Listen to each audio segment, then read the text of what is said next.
जी, अस्सलाम वालेकुम। मेरा नाम है शहज़ाद और आप देख रहे हैं हमारा यूट्यूब चैनल शहज़ाद मेडिक्स। आज ये जिस टॉपिक पे हम डिस्कस करेंगे वो है दमा, अस्थमा। इससे पहले मैं आपको कुछ बताता चलूँ कि हमारी कुछ तकरीबन ऑलमोस्ट 1 मंथ हो गया है कि वीडियो नहीं आई। तो कुछ ज़ाती मसरूफ़ियात थी मेरी, तो जिस वजह से मैं वीडियो नहीं बना सका। असल में my mother suffered heart attack, मेरी वालिदा को जो है हार्ट अटैक हो गया था, तो इस वजह से मैं जो है वो बिज़ी रहा थोड़ा-सा, ठीक है। उनको एडमिट किया रखा हमने, तो अल्हम्दुलिल्लाह वो बेहतर हैं। तो आज चूँकि संडे है, तो इस वजह से फिर बड़ी मुश्किल से टाइम निकाला है आपके लिए। काफ़ी मुझे मेल्स आ रहे थे, काफ़ी दोस्तों के कमेंट्स आ रहे थे कि आप जो है वीडियो शूट करें। तो चलिए वीडियो शुरू करते हैं कि हम जिस टॉपिक पे बात कर रहे थे वो है अस्थमा। इंग्लिश में इसको अस्थमा कहते हैं और उर्दू में इसको दमा कहते हैं। दमा क्या है, ठीक है। दमा जो है वो एक दायमी बीमारी है जो सांस की नालियों में जो है वो सोजिश पैदा करती है, ठीक है।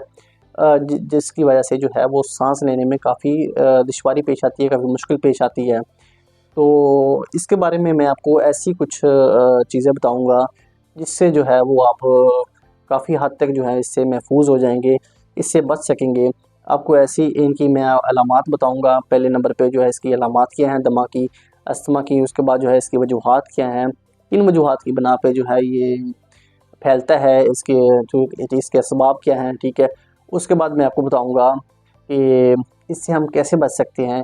चौथे नंबर पे मैं आपको बताऊंगा कि घर में रह के जो है मैं आपको ऐसी एहतियाती तदाबीर बताऊंगा कि घर में रह के जो है उसको अपना के आप इससे काफ़ी हद तक बच सकते हैं, ठीक है। आपको इंशाल्लाह फ़ायदा होगा इससे। तो चलिए वीडियो शुरू करते हैं। जी, सबसे पहले मैं आपको बता दूँ कि इसकी अलामात ये हैं कि जब बंदा जो साँस लेता है, मरीज़ साँस लेता है, तो काफ़ी उसको मुश्किल होती है, साँस लेने में दुश्वारी पेश आती है, ठीक है। उसको काफ़ी तंगी होती है, जो है जो चूँकि फेफड़े जो हमारे डैमेज हो चुके होते हैं, ठीक है, इसकी वजह से इन्फेक्शन फैल चुका होता है, तो काफ़ी मुश्किल होती है, काफ़ी दुश्वारी का बास बनते हैं, ठीक है, जब मरीज़ साँस लेता है। दूसरा जो है वो जब वो साँस लेता है, ठीक है, तो सीटी की आवाज़ आती है, ठीक है।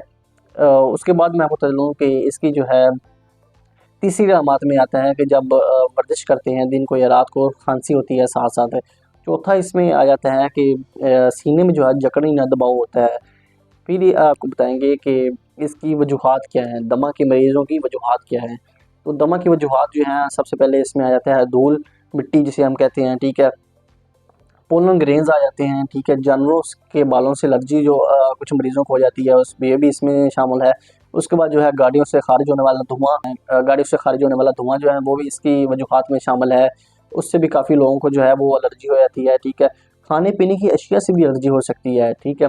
उसके बाद जो है अगर आपके ख़ानदान में, क्योंकि ये एक वायरल इन्फेक्शन है, तो अगर आपके ख़ानदान में किसी को दमा है तो उससे भी जो है आपको बचना चाहिए, उससे एहतियात करनी चाहिए, ठीक है। उसके पास ना बैठें, ठीक है, क्योंकि ये वायरल इन्फेक्शन है, तो सांस के थ्रू भी ये फैल सकता है, ठीक है। अगर आपको बचपन में कोई इन्फेक्शन हुआ है, ठीक है, तो आप उससे अपने आप को थोड़ा-सा दूसरे लोगों की निस्बत एहतियात रखें, ख़ासकर सर्दियों के दिनों में। सर्दियों के दिनों में जो कि नमी होती है, ठंडी हवाएँ चलती हैं, तो आपको जो है इससे बचना चाहिए। अब मैं आपको बताता चलूँ कि इससे हम कैसे बच सकते हैं। तो मेरे व्यूअर्स, मैं आपको बड़ी अच्छी इन्फॉर्मेशन देता हूँ। तो अगर आपको वीडियो अच्छी लगती है तो हमारे चैनल को सब्सक्राइब किया करें, लाइक किया करें, कमेंट्स किया करें। तो इसमें आपको बताता चलूँ कि आप इससे घर में रह के कैसे बच सकते हैं। तो दमे के जो मरीज़ हैं उनके लिए बहुत अच्छी वीडियो है कि आप घर में रह के कैसे बच सकते हैं। तो आपको जो है धूल वाली, मिट्टी वाली जगहों से जाने से गुरेज़ करना चाहिए। अगर आपको मजबूरन किसी बिना पर जाना पड़े तो आप जो है मास्क इस्तेमाल करें, ठीक है। N95 मास्क का इस्तेमाल करें, अगर वो नहीं मिलता तो सिंपल मास्क जो है आपका अच्छी क्वालिटी में आ रहे हैं उनको यूज़ करें, ठीक है। उसके बाद जो है गाड़ियों और दूसरा बड़ी व्हीकल जो है उनसे निकलने वाला धुआँ जो होता है उनसे बचना चाहिए आपको। उसके बाद जो मैं आपको बताता चलूँ कि अगर आपके किसी बड़े को दमा हुआ है तो उससे भी आपको बचना चाहिए, ठीक है। थोड़ी-सी दूरी बनाए रखें। और अगर आपके ख़ासकर जो ये फ़ॉरेन कंट्री वाले जो हमारे व्यूअर्स देख रहे हैं, उनके लिए मैं बताता चलूँ कि क्योंकि वो जानवरों के काफ़ी शौकीन होते हैं, ठीक है, पालतू जानवरों के। तो अगर आपको उनसे एलर्जी है तो उनको जो है थोड़ा-सा पास ना बिठाएँ, ठीक है। गोदी में ना बिठाएँ, उनके बालों से जो है, जानवरों के बालों से उनको भी एलर्जी हो सकती है। थोड़ा-सा उनको ना थोड़ा-सा फ़ासले पे रखें, ठीक है, ताकि आप बच सकते हैं। तो ये हो गई इनकी एहतियाती तदाबीर, ठीक है।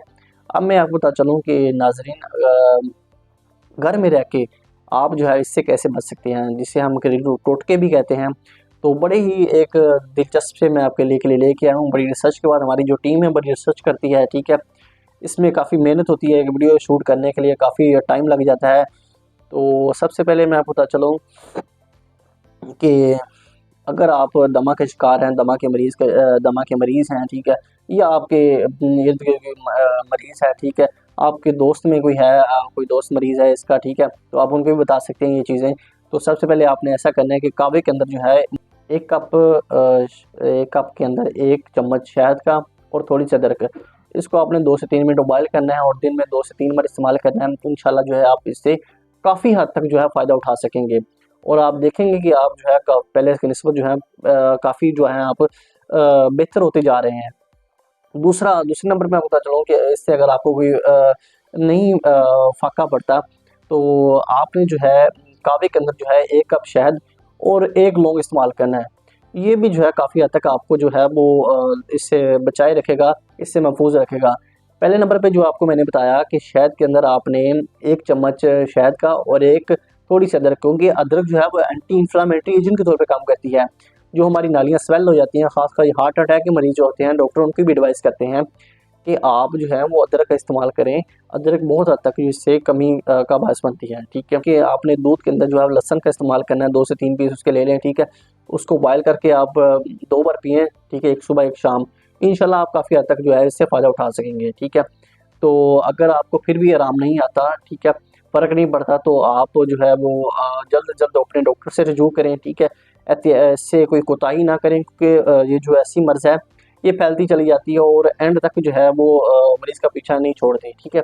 लेकिन कुछ एहतियाती तदाबीर जो मैंने आपको बताई, इसमें मैंने आपको दमा के बारे में बताया, ठीक है? दमा की अलामात के बारे में बताया, इसकी वजूहात के बारे में बताया, एहतियाती तदाबीर के बारे में बताया और घरेलू जो टोटके हैं, घरेलू एहतियातें जो हैं वो भी मैंने आपको बताई, ठीक है?